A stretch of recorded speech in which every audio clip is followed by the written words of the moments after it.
Hey everybody, and welcome to another Jamovi video.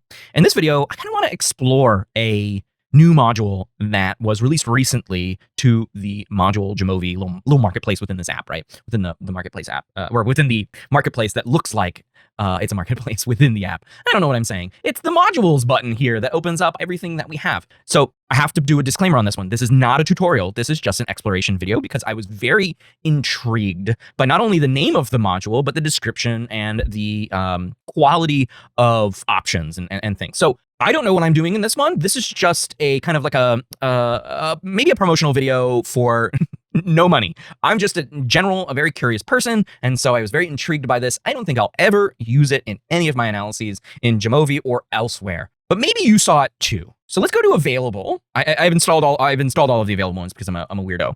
And what it's called is FoodieStats. FoodieStats, Gastronomic Data Analysis Tool by Kates Esteban. Now, I don't know who that person is. This is version 0.3.0. Apparently, a gastronomic data analyst of some kind does food-related research. So there is a product package that you can add to your Jamovi modules, and I've talked about that in a previous video.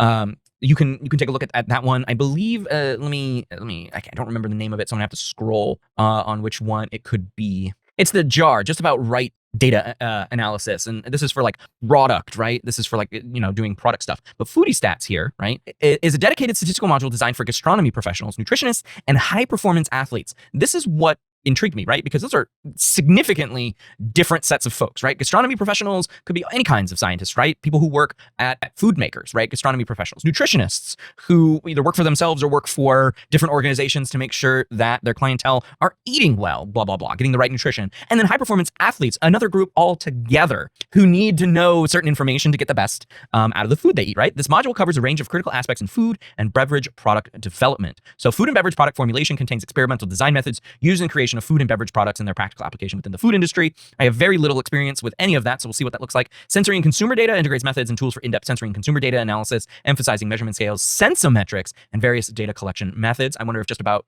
right analysis is included in that. Food control and machine learning. Of course, machine learning is very important in our new AI situation we've got going on. It includes food control and machine learning approaches to advance product development in the realm of gastronomy.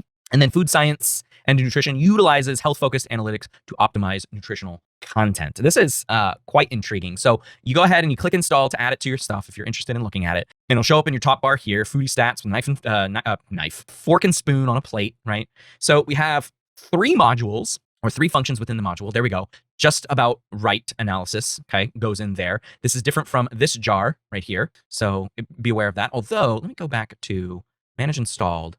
And let me find that just about right. Let's see, was it made by the same person? Now that's something to note. Let me make jar here. It's in a different order.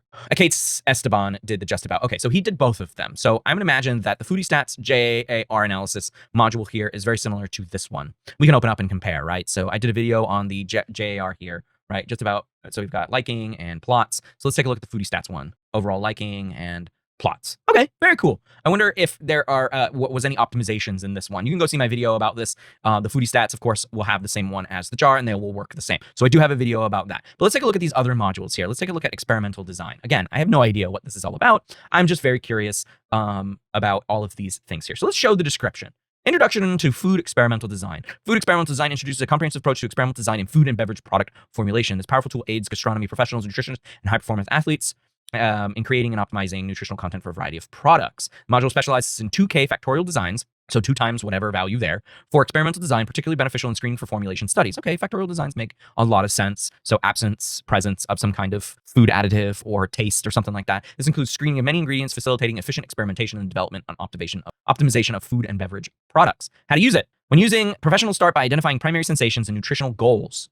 This method ensures a standardized and effective approach to food experimental design. Okay. It's not a lot of information. So you start there, but I'm assuming that this is something that you do outside of Jamovi. And so you put your dependent variable there, you put your effects here, you put your categorical effect here, main effects and interactions. So you can get an effect plot and an interaction effect plot. Plots are good. Pareto and half normal analysis. So you get a Pareto plot or a half normal plot. At an alpha level, you can set it at anything, but 5% by default. And the method is either length, Daniel, Juan, and Pena or Pena, Zon, weighted Zon, RMS, and medium. Oh, that's a length. Excuse me, not length. Experimental design model fitting, coded or uncoded model, coded or uncoded, I'm not entirely sure what that means. And refined model, none or automatic. And then response surface analysis, response surface plot, azimuth and latitude. Okay, so height, left or right. Okay, that's the experimental design. Interesting. I'm not quite sure what you would do in that case. I'm hesitant to open the wrong data file here. Honestly, I don't really know what I'm supposed to be looking for. And then the response surface design. Let's give us the description of this. It's the same exact description. Okay, so response surface design. Oops. ANOVA, model prediction for coded and uncoded. So you put your dependent variables in there and you put your effects variables here. Notice that they're all ordinal variables in both cases. Response surface design selection, box, bankin, circumscribe, central composite, inscribe central, and face-centered central. Okay, you can do main effects and interactions, but only for box bankin designs. Pareto analysis for 5%. Refine the model fitting. Forward addition, backward AIC, backward bidirectional, backward alpha, and manual, and then response surface plot here, which has height and interesting. Okay. I wish there was a little bit more here to give us a little explanation. Maybe the package maker could be a little bit more forthcoming or add a little bit more information as to the experimental design. Of course, as you know, this is a specialized package and it's probably going to get minimal use overall because of, just by the nature of the kind of module it is, right? Not everybody does gastronomy. I would like to see how high-performance athletes would use this, because you have to assume that high-performance athletes don't have a lick of experimental design or statistical training. So do they need the help in putting this together? Like what could we use this for? What could make this more marketable is my question. So I just wanted to make a little video on this. It's not a tutorial. Apologies for anyone who came in thinking that they were going to get a tutorial on this. The video probably won't get a lot of views, and that's okay. I'm just making videos. I just want to explore again. I'm a generally curious person, so I'd like to see how that works. Thanks for watching this video. Leave your comments, suggestions, questions, and other feedback down below. I'll see you in the next one.